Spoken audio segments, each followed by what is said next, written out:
Okay,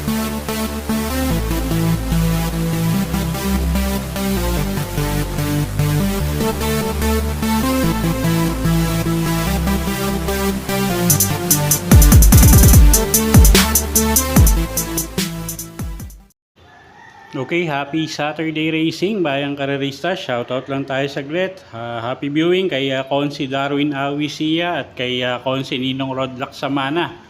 Pagbate galing kay Boss JR Kabansag at happy racing na rin kay Boss Ronald Susim at kay Boss Edgar Paredes. Okay, good luck sa inyo mga boss. At yun nga, happy racing. Saturday racing tayo, no? At meron nga tayong 7 karera para sa araw ng Sabado. At medyo maganda yung lineup natin ngayong weekend. So simulan na natin yung mga giya natin para sa araw ng Sabado, November 2, 2024. Okay, race 1 tayo.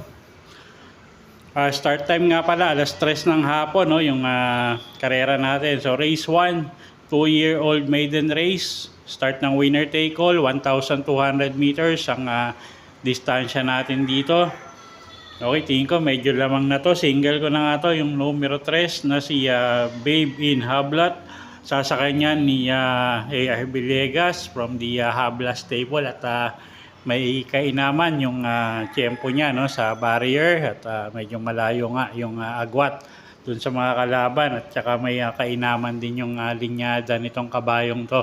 So tingin ko may inam to. Okay, so sa race number 1, single ko na nga to, yung kalahok numero 3 na si Babe in Hablat. Okay, race number 2 tayo. Race number 2, start ng peak 6. Distansya natin dito, 1,200 meters. 3-year-old and above maiden race. Okay, anybody's race to, no? Lahat to may panalo. At pagandahan ng gising tong mga maiden runners. First choice natin, entry number 2 na rin, no? Na si Everland. Sasakay niya ni Jan Alvin Guse at siya yung napipisil nga nating first choice dito sa race number 2. Second choice natin, yung kalahok numero 4 na si Mr. Sipokot. Sasakay ni JRD Ocampo. Tingin ko nanibago lang to nung huling takbo niya, no? At unang takbo nga niya yun sa actual race. So tingin ko mag-i-improve yung performance nito. Okay, so sa race 2, first choice numero 2, Everland. Second choice numero 4, Mr. Sipokot. Okay, race 3 tayo. Start ng peak 5. Class 4, 16 to 21 bracket. 1,400 meters ang distansya natin dito. Okay, first choice natin dito, kalahok numero 7, couple entering heavyweight at Guerrero Warriors. Si Guerrero Warriors pwedeng iuna, si heavyweight pwedeng isunod to, no? At tingin ko parehas may panalo tong couple entry na to.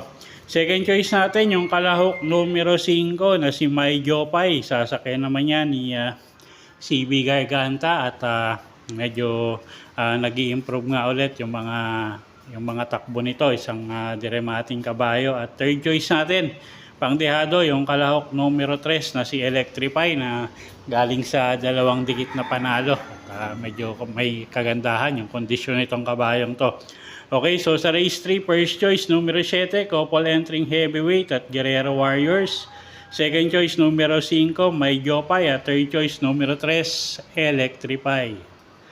Okay, race 4 tayo. Start ng peak 4, class 5, 6 to 10 bracket. Distansya 1,400 meters.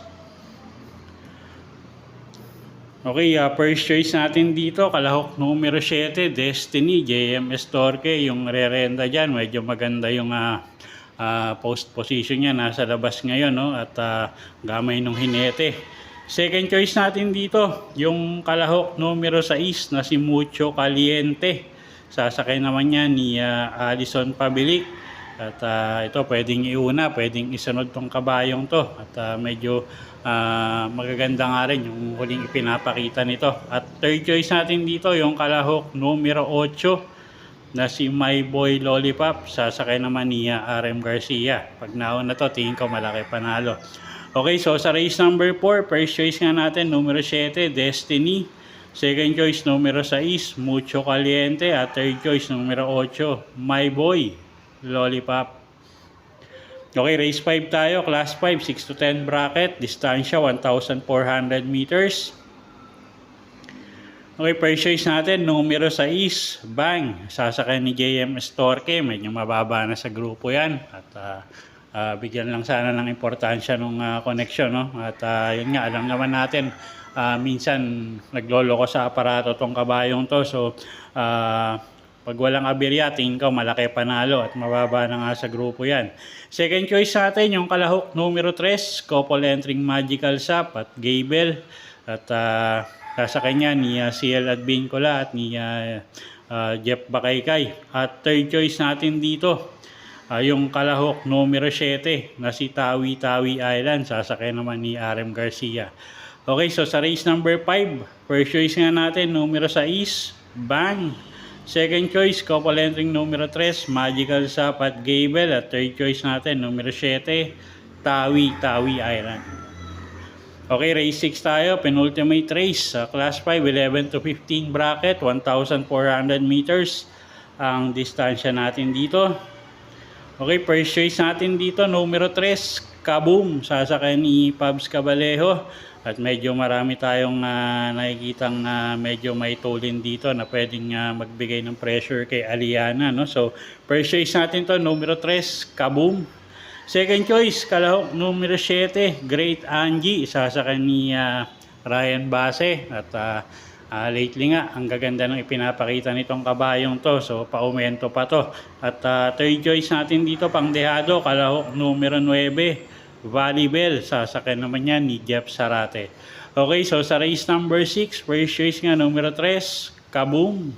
Second choice natin, kalahok numero 7, Great Angie. At third choice, kalahok numero 9, Valley Bell.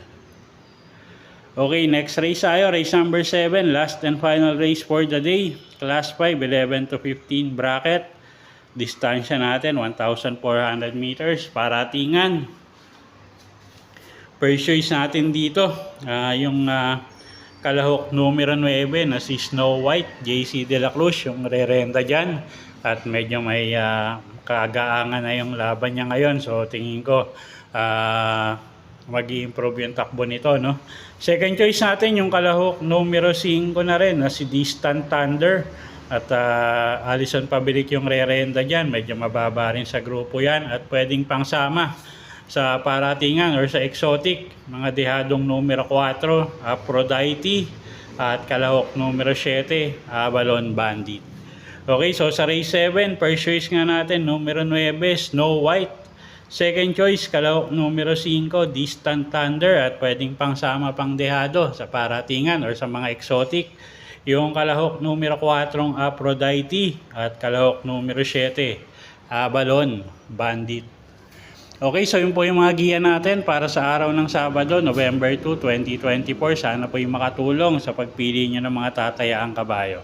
Inuulit ko po, kayo pa rin po masusunod kung saan nyo itataya yung pinagpaguran yung pera. Good luck po at happy Saturday racing, bayang karerista.